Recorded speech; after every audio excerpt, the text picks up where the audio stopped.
Il y a actuellement dans ce pays au maximum 5000 personnes qui savent reconnaître une plante, alors qu'en 1900, il y en avait 50 000. Donc on a plutôt perdu. Et au moment où on veut défendre le patrimoine global, les plantes, les animaux, on n'a même plus personne pour les reconnaître. Et on a donc à défendre des organismes qui nous échappent par leur nature. Et comme les traditionnels disparaissent aussi, comme les sorciers, les guérisseurs, les tradipraticiens disparaissent également, on a beaucoup le souci de ces gens-là ici dans cette maison, tout le savoir ancien est en train de disparaître. C'est ce savoir qu'il faut conserver. Et c'est à partir de ce savoir qu'il faut conquérir d'autres pistes et d'autres dimensions de recherche que la seule biologie moléculaire. Donc la biologie a à faire sa reconversion totale, et elle n'y parviendra que si elle accepte d'être modeste et de ne plus croire qu'elle domine et qu'elle manipule la vie à sa façon, mais que la vie est au-dessus d'elle et qu'elle est au service de la vie, au service des vivants, au service des hommes, et surtout pour l'avenir et pour le siècle qui vient, au service des enfants.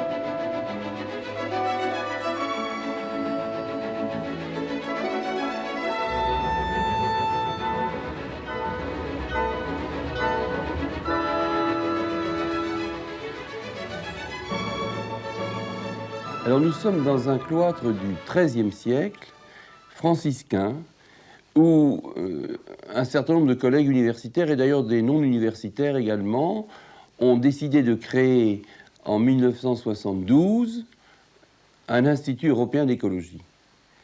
Cette maison est très largement occupée par l'université de Metz, où j'ai fait la deuxième partie de ma carrière, car avant j'étais professeur à la faculté de pharmacie de Nancy, et elle est occupée par une association qui la gère et qui s'appelle alors Institut européen d'écologie. Ce qui s'y fait, c'est certes de la recherche, mais aussi de la réflexion et de l'action sur tous les aspects de l'écologie, pas seulement les aspects scientifiques, mais aussi les aspects de société. Et je suis actuellement président de cet institut, donc je l'anime entièrement, et en même temps je suis auteur, c'est-à-dire que je produis des livres, des émissions de radio, des émissions de télévision, donc j'ai un peu deux casquettes. Il serait plus simple, à vrai dire, d'être auteur et de ne pas avoir le souci d'une grande maison à gérer. Mais peut-être serait-on moins dans la réalité concrète et humaine des problèmes, et je crois qu'on y perdrait en expérience humaine. Il y a eu une première étape à la faculté de pharmacie de Nancy, où j'ai été d'abord étudiant, puis professeur, où j'ai découvert alors ensuite l'Afghanistan et le Moyen-Orient, où j'ai fait de très nombreuses missions, et où j'ai découvert la botanique non européenne, donc une extension très grande de ce que je croyais savoir avant. Ça a été la première étape marquante de ma carrière. Et la deuxième étape marquante de ma carrière, après avoir accédé au professorat, ça a été ce retour à Metz au moment des élections municipales, lorsque j'ai été élu adjoint au maire de Metz dans l'équipe du maire Jean-Marie Roche, et que nous avons décidé de créer cet Institut européen d'écologie avec une double idée, c'était de travailler sur l'écologie de terrain botanique. Les animaux, on les connaît moins bien, mais nous avons des collègues à la maison qui les connaissent bien et qui travaillent beaucoup sur les animaux. Et puis de travailler sur le terrain humain, c'est-à-dire la ville de Metz. Et on s'est aperçu, et je l'ai montré dans de nombreux livres, que les lois qui gèrent les sociétés humaines et les lois qui gèrent les sociétés végétales sont les mêmes lois, parce qu'il n'y a qu'une seule et unique vie, qu'on ne tranche pas la vie en petits morceaux, et que l'on trouve vraiment partout quelques lois fondamentales qui s'appliquent à tous les êtres vivants. Et quand on transgresse ces lois fondamentales, on met la vie en péril. Et nous avons voulu dégager justement ces lois qui partent de cette idée très simple, c'est que la vie a besoin d'être respectée et d'être protégée. Respectée et protégée, elle est alors communiquée dans de bonnes conditions à nos enfants. Dominée, méprisée, écrasée, elle se venge, et alors elle devient extrêmement cruelle et peut nous tuer. Donc il y a un art de fréquenter la vie que nous devrons découvrir au siècle suivant.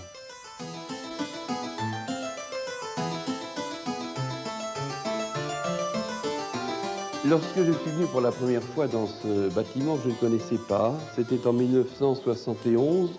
Nous venions d'être élus à la municipalité de Metz. J'étais premier adjoint et ça a été pour moi une zone de fracture extrêmement importante dans ma vie parce qu'il fallait passer, disons, des considérations scientifiques à l'état pur au terrain, c'est-à-dire à ce que les gens demandent et à ce qu'ils expriment à travers une campagne électorale.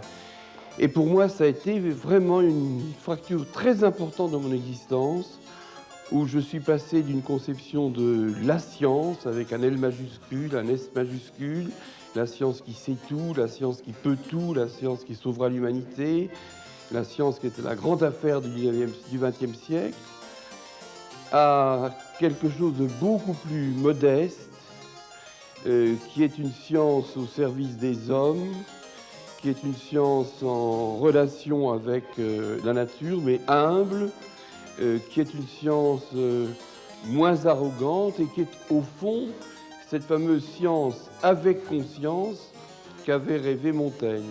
Et nous avons voulu ici que toutes nos orientations scientifiques soient du type science et conscience, qu'on ne fasse pas n'importe quoi, sans éthique et sans morale, mais que dans toutes nos recherches, dans toutes nos lignes d'action, nous ayons le souci premier de l'homme comme la finalité première de la science.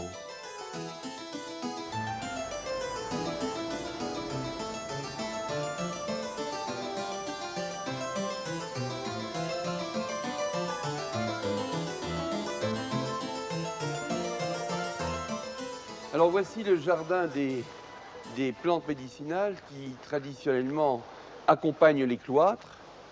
Autrefois, les moines soignaient les malades avec les simples, les plantes médicinales. Et ces jardins étaient disposés selon une succession de carrés. On voit très bien ici un de ces carrés, une croix marquée par le buis. Et entre les bras de la croix, il y a chaque fois 4 plantes médicinales. Et dans ce jardin, il y a en gros 50 plantes médicinales. On dénombre à peu près dans le monde 300 000 espèces de plantes à fleurs sauvages, auxquelles s'ajoutent évidemment toutes les plantes qui ont été fabriquées par les horticulteurs depuis des siècles. Et à ces 300 000 espèces de plantes à fleurs, il y a à ajouter les plantes sans fleurs, comme les champignons, comme les algues, comme les lichens, comme les mousses, comme les fougères. Au total, ça fait 500 000 espèces.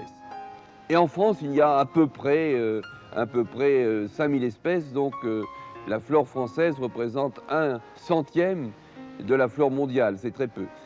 Alors ces plantes sont en fait des êtres vivants proches de nous, et au fur et à mesure qu'on évolue, on s'aperçoit qu'elles sont de plus en plus proches.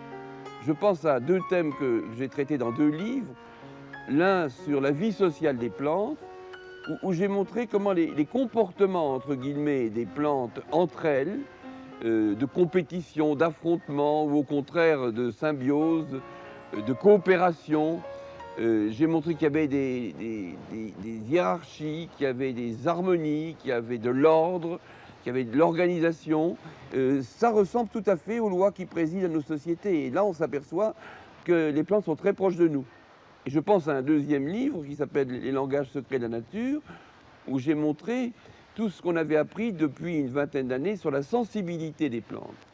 Et les plantes réagissent, par exemple, on le sait maintenant avec certitude, à la musique, mais elles peuvent réagir aussi à un contact, elles peuvent réagir entre elles à toutes sortes de stimulus, et on s'aperçoit alors qu'entre les plantes et nous, le trou est beaucoup plus faible que l'on avait cru jadis. Et On est sur le point de rentrer dans une nouvelle ère de la botanique où nous nous apercevrons que même le monde de la sensibilité qu'on croyait propre à l'animal appartient aussi aux plantes.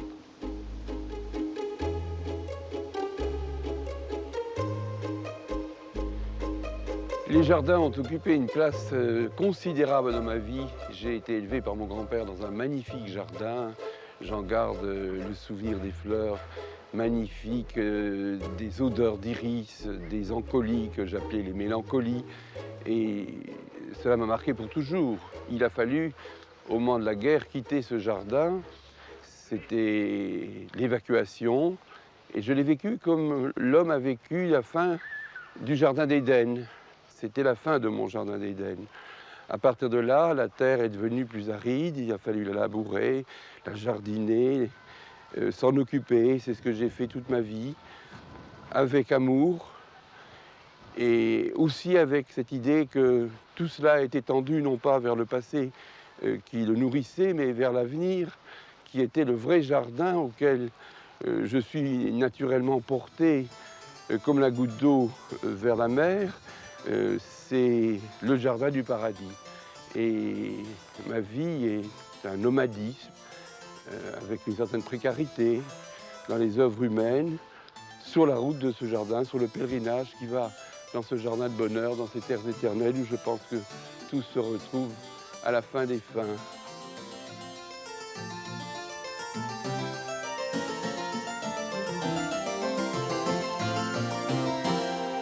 Nous sommes ici à 5 km exactement du centre de Metz et je monte vers le plateau du Saint-Quentin qui est un grand espace sauvage, à peine boisé, des landes.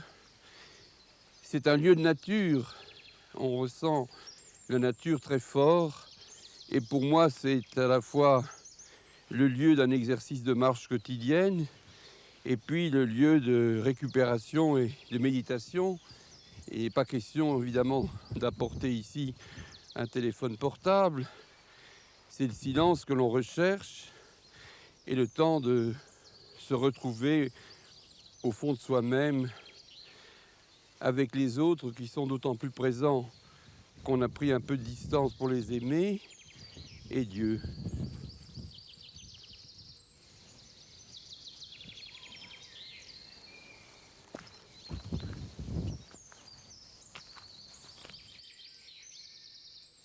Je ne suis pas vraiment un intellectuel à mon sens à moi. Je suis beaucoup plus intuitif, je suis beaucoup plus affectif, je suis beaucoup plus émotif que purement intellectuel. Par exemple, je suis extrêmement sensible aux harmonies. Le beau m'émeut énormément. Mais malheureusement, ça se paye très très cher parce que la moindre erreur dans un paysage, la moindre faute me désole. Et lorsque j'étais premier adjoint à Metz, j'ai été vraiment très près du terrain, justement, pour essayer de créer des ensembles et des harmonies qui soient belles. Je suis très sensible à la beauté, très sensible à l'harmonie, et puis très sensible aussi à la bonté. Et j'ai l'impression que le beau et le bon, ça va ensemble. De ce point de vue, je serais un peu comme les Grecs. Comme tous les élèves, j'ai été admiratif d'un certain nombre de mes professeurs qui m'ont laissé des souvenirs, mais j'ai surtout eu la chance de connaître très tôt un homme d'État, lorrain, Robert Schuman, qui a été pour moi un maître spirituel incontestable et qui d'ailleurs habite tout près d'ici, sur l'autre versant de ce mont Saint-Quentin, où il est d'ailleurs enterré.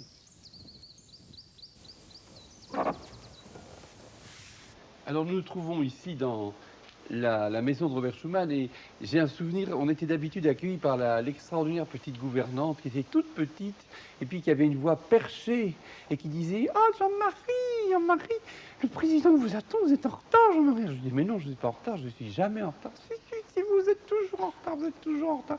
Alors le président lui dit « Mais non, il n'est pas en retard ». Et il apparaissait ici à la porte. C'est comme ça qu'on entrait traditionnellement dans la maison.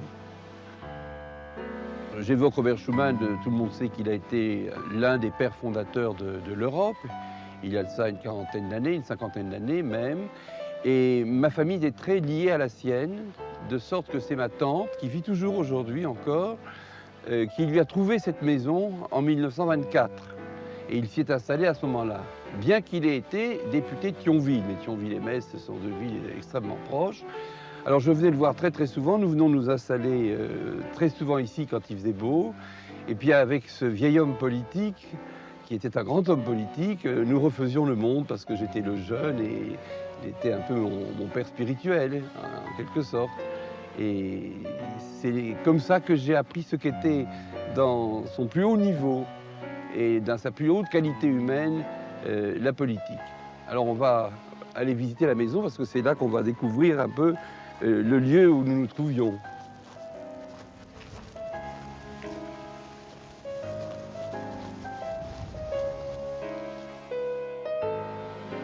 Alors c'était une époque double de ma vie où j'ai marché sur deux registres à la fois. La semaine, c'était ma thèse à Nancy et c'était mes études. Et le week-end, c'était ici. Et Robert Schuman m'avait choisi pour être le responsable des jeunes du MRP, qui était un parti politique de l'époque, qui était au centre. Et j'étais donc pratiquement sur le terrain, dans le département de la Moselle, tous les week-ends, dans ces années qui allaient entre 56 et 61 à peu près. Oui, Robert Schuman a eu sur moi sûrement une très grande influence que je découvre en prenant de l'âge petit à petit, parce que j'étais moins conscient à cette époque. Il a été pour moi le modèle d'un grand homme droit, honnête et pas orgueilleux. J'ai toujours eu beaucoup de mal à supporter les gens orgueilleux. J'aime pas les gens qui attrapent des grosses têtes. C'est pas dans mes gènes, j'ai pas ce truc-là. Et Schuman n'était pas un homme comme ça. Mais c'était un homme qui était capable de marquer profondément un continent pour 100 ans, vous comprenez? Alors après, je me suis plus trouvé très bien dans le monde politique et je suis parti dans le monde scientifique. Et là, j'ai fait mes grands voyages, j'ai découvert le monde, j'étais en Afghanistan, j'étais en Iran, j'ai fait beaucoup de missions en Afrique également. Et j'ai vraiment fait ma carrière sans jamais oublier ce que Schuman m'avait appris. Dans mon parcours qui est quelque peu atypique, j'ai été pendant 12 ans premier adjoint de mon ami Jean-Marie Roche, maire de Metz, et plus spécialement chargé de ce qui touchait à l'urbanisme et à l'architecture. Et notre ville avait cette particularité d'avoir un patrimoine extrêmement riche du point de vue architectural, beaucoup de grands et beaux monuments, très original comme celui-ci, la gare de Metz, beaucoup d'espaces de verdure, conservés généralement par les militaires et donc à mettre en valeur, et aussi beaucoup de rivières et de bras d'eau qui donnent à la ville son cachet si particulier et si spécifique. Alors nous avons essayé de faire une ville jardin. Quand on parle d'écologie, on pense toujours aux conditions de vie des plantes et des oiseaux et des animaux, mais souvent on ne pense pas à l'homme. Et nous avons intégré l'homme dans l'écologie en faisant ce que nous avons baptisé écologie humaine ou écologie urbaine, pour imaginer un type d'aménagement urbain où l'homme ait vraiment sa place. Et nous avons alors apporté un concept totalement nouveau. Nous avons raisonné de la manière suivante: quel type d'aménagement on peut apporter avec les gens pour épanouir leur potentialité humaine.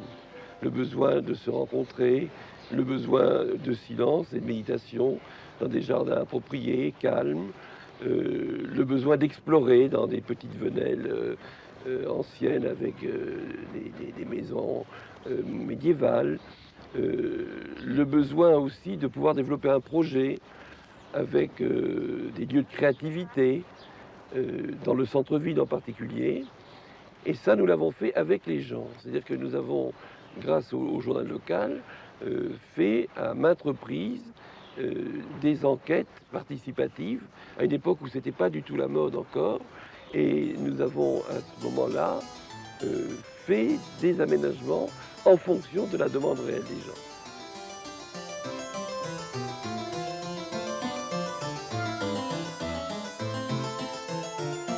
Mais pour moi, science et religion sont autant compatibles que l'est un cloître du XIIIe siècle où on fait de la science. Cette compatibilité se manifeste lorsque les religions n'ont pas l'esprit d'intolérance ou d'inquisition et lorsque les sciences ne sont pas arrogantes. Quand il y a face à face deux arrogances, deux désirs de pouvoir, ça ne marche pas du tout. Et le dialogue est fondé sur la reconnaissance des distinctions mutuelles. Et cette distinction tient en une seule idée, c'est que science et religion sont complémentaires. La religion répond aux questions des pourquoi. Pourquoi sommes-nous sur la terre? Quel est le but de la vie? Quel est le sens de la vie? Que se passe-t-il après la mort? Ça, c'est les réponses que donnent les religions. Et les sciences répondent au comment. Comment ça fonctionne, comment marche la nature, comment marche le corps humain, comment nous fonctionnons. Donc ce sont des réponses qui sont complémentaires. Il n'y a pas une vérité universelle dans tous les domaines à la fois. Si vérité il y a, c'est Dieu qui est la vérité. Ce n'est pas une religion donnée ou une science donnée. La vérité, elle est devant nous et au-delà de nous. Et c'est ce qu'il faut avoir compris pour avoir cet esprit d'humilité qui est nécessaire et à la science et à la religion. Il faut faire une grande distinction entre l'astrophysique, la physique et la biologie. En astrophysique et en physique, la science est devenue extrêmement modeste parce qu'elle s'aperçoit de l'extrême difficulté qu'elle a à travers ses instruments et à travers nos organes des sens à percevoir le réel. Et elle s'interroge sur le réel. En biologie, c'est exactement le contraire. La biologie contemporaine, la biologie moléculaire, a le sentiment de dominer entièrement le réel. La vie a été, aux yeux de cette biologie, maîtrisée. Et c'est une science très matérialiste, qui manipule les gènes, qui transforme les êtres humains, et qui, à mes yeux, aurait grandement besoin, premièrement, de se remettre en cause et de devenir modeste, mais l'avenir finira par l'obliger à cela, et deuxièmement, d'avoir non seulement une éthique, mais aussi une morale. Je crois qu'il n'y a pas de biologie sans morale, et la biologie doit absolument se remettre en cause complètement au début du troisième millénaire.